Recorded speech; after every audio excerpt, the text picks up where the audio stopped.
Hi, it's Agnieszka, and in the previous video we were talking about the most common features of depression. In this one, I would like to tell you a little bit more about the particular thoughts we suffer, and I'm saying suffer, in depression, and some characteristics of these thoughts. Also, I'll give you two most common examples of negative thoughts that keep us stuck and maintain the depression cycle, and the first line of defense, meaning what to do, what should we do with these thoughts. So I'll give you some tips around that as well. So the thoughts, as I said in the previous video, the thoughts that come up for us in depression, they're called negative automatic thoughts, and we call them NATS, N-A-T-S, negative automatic thoughts. So as you can see, there is even a name for those thoughts. Because they are not the thoughts that would usually come up for us if we were not depressed, if the mood was not very low. What are the features of NATS? So they are negative. So we have negative thoughts about ourselves, about the world, about the future, and about other people. So in a way, like I said in the previous video, we are in a kind of bubble. We're in a kind of bubble. This is the bubble of emotions, the bubble of thoughts, and they are all very negative. So they're also automatic. That's why negative automatic thoughts. So they're automatic. What does it mean? They just pop up. They pop up uninvited, and they are what I describe as an avalanche. So there's like an attack of negative thoughts. There is an avalanche, and they seem actually unstoppable. It is very difficult to stop that avalanche, actually. They are also believable.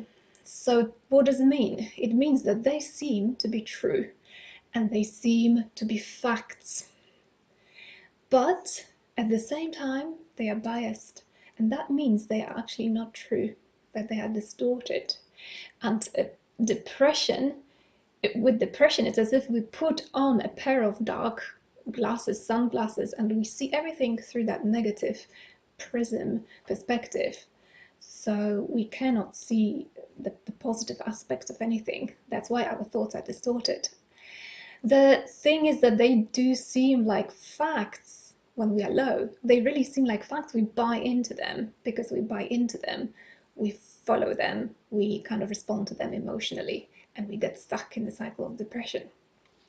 Now, the two most common types of thoughts that maintain the depressive cycle that I get to hear over and over again are: number one, I will not reach out for help because I'll be a burden to people.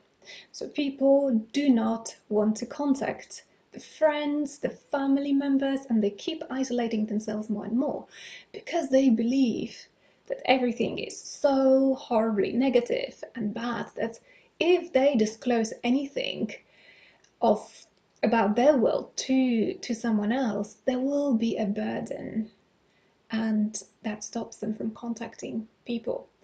Another very common thought that leads to a sense of hopelessness and helplessness is one of the thoughts around future, which is something along the lines, there is no future for me, nothing will ever change for better, everything will stay as it is. So you can't actually see beyond that bubble again.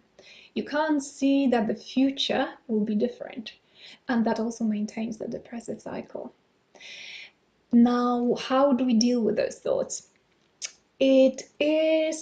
We are starting from the awareness, as we are starting here in these videos.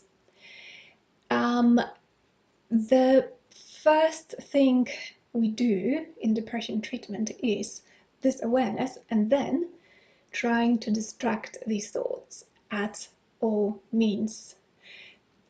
Because it seems like an attack, and at the beginning you have no sort of weapon to fight the thoughts. You are not going to have enough tools to deal with those thoughts.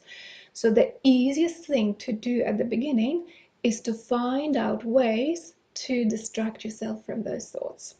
And you have to kind of think what would work for you and what could distract you and raise your mood. It could be sending a text message to a friend. It could be listening to music. It could be going out and seeing someone. It could be pottering in the garden. It could be going out to a cafe. It could be going shopping. The most affecting ways are actually activities we do more outside of home and more with other people. But we will talk more about those later. The most important thing is that we kind of utilize all possible ways to distract ourselves from those thoughts. So our flat, our bed, in depression at the early stage, these are our enemies because these are the places where we will not be occupied by anything, and we're very likely to go back to our thoughts and carry on, maintain that depressive cycle, and stay on these negative thoughts and negative feelings. So that's the first line of defense. I hope you found it helpful.